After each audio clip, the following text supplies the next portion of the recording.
السلام عليكم ورحمة الله، كيفكم؟ اليوم الفيديو تعليم تدريج الشعر بماكينة الزيرو للمبتدئين خطوة بخطوة. تابعوا الفيديو للأخير، حطولنا لايك وحطولنا متابعة لحتى نستمر. ويا جماعة قبل ما نبلش الفيديو، في برنامج عم بشتغل عليه أنا وعم أطالع أسبوعيا أو كل 10 أيام $25 وأنا قاعد من عدم ما أسوي شيء. فإذا بدكم تحملوا البرنامج حاطلكم رابط مجموعة الواتساب أول تعليق على الفيسبوك، اضغطوا عليه وفوت عليه وراح يكون معاكم أول بأول. هنيك في رابط البرنامج وفي شرح كامل عن البرنامج، كيف تشتغلوا عليه، كيف تسحبوا أرباحكم كل 10 أيام أو كل أسبوع عن طريق الشام كاش. مثل ما شفتوا ببداية الفيديو، جبنا ماكينة الزيرو وعم نحدد الطبقة اللي بدنا إياها بهالطريقة هاي. بعد ما بنحدد الطبقة اللي بدنا إياها بننظفها مزبوط مثل ما نكون شايفين بالفيديو.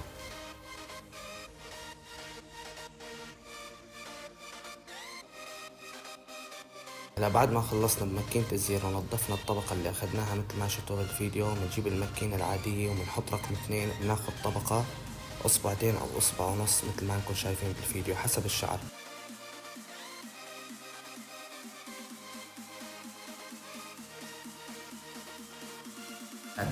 ومثل ما شفتوا بالفيديو أخذنا طبقة بالرقم 2، وهلأ بدنا نفتح طبقة تانية بالرقم 1.5 مثل ما نكون شايفين المكان اللي عم حدد لكم أنا. بنجيب الرقم 1.5 وبناخد طبقة اللي بدنا إياها بهالطريقة هاي مثل ما نكون شايفين.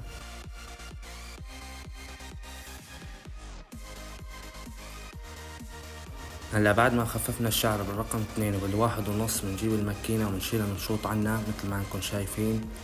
بنفتح خط او بنفتح طبقة بالنص. هلا الجير لفوق بنرجع الجير لقدام عشان يصير نص، وناخد طبقة مثل ما نكون شايفين بالفيديو بهالطريقة هاي.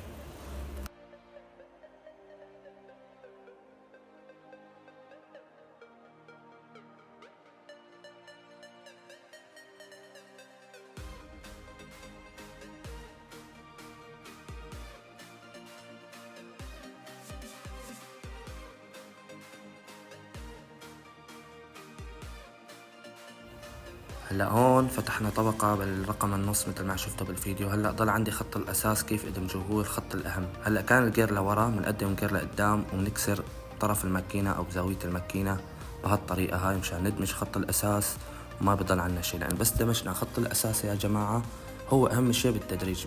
بس اندمج معاكم الحلاقة تقريبا 70-80% خلصت.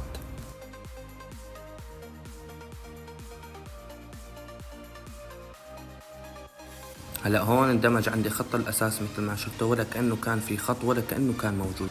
هلا بعد ما دمجت خط الاساس مثل ما شفتوا بالفيديو، شو ضل عندي؟ ضل عندي طبقة تنتين. هلا كيف بدي ادمج الطبقة التحتانية؟ بنجيب الرقم 1 مثل ما نكون شايفين، بنقدم الجير لقدام بهالطريقة هاي، او بنرجعه شوي لورا مثل ما نكون شايفين، ونحاول نخفر الخط الاولاني او الطبقة الاولانية بهالطريقة هاي. بنضل نعمل هيك لحتى نشوف الخط اندمج معنا ولا كأنه كان موجود كمان بهالطريقة هاي.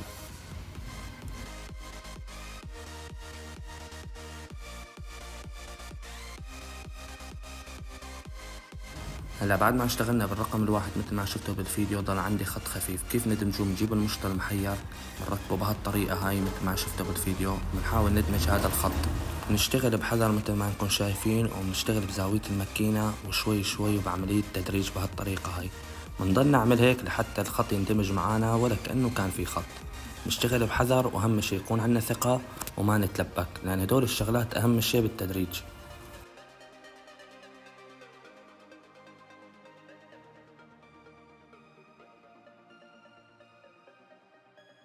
هلا بعد ما دمجها بالمحير او 3/4، في ضل عندي خطوط خفيفة مثل ما نكون شايفين. كيف ادمجها او كيف اخفيها؟ بنشيل المشوط عن الماكينة بهالطريقة هاي، بنرجع الجير لورا ونشتغل بزاوية الماكينة بهالطريقة هاي مشان ندمج الشعر كلياته. اي خطوط موجودة تنشال تندمج ولا كأنه موجود خطوط قبل.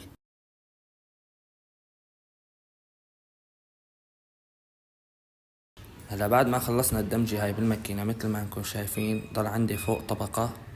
شو بنشتغل فيهم؟ بالمقص والمشط بنحاول نخفف الطبقة هاي وندمجها مع بعض بهالطريقة هاي مثل ما نكون شايفين. بنمشط الشعر بهالطريقة هاي مشان نعرف كيف نشتغل، ونسحب الشعر هيك وناخد راس الشعر والشعر الزايد مثل ما انا مأشر لكم، ونشتغل بهالطريقة هاي مثل ما نكون شايفين. بنضل هيك نعمل لحتى ندمج الشعر كلياته مع بعض ويتدرج مع بعض.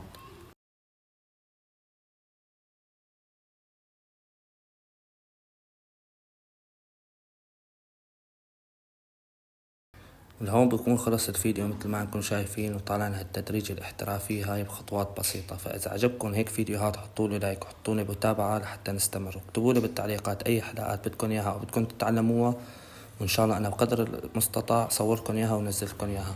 سلام.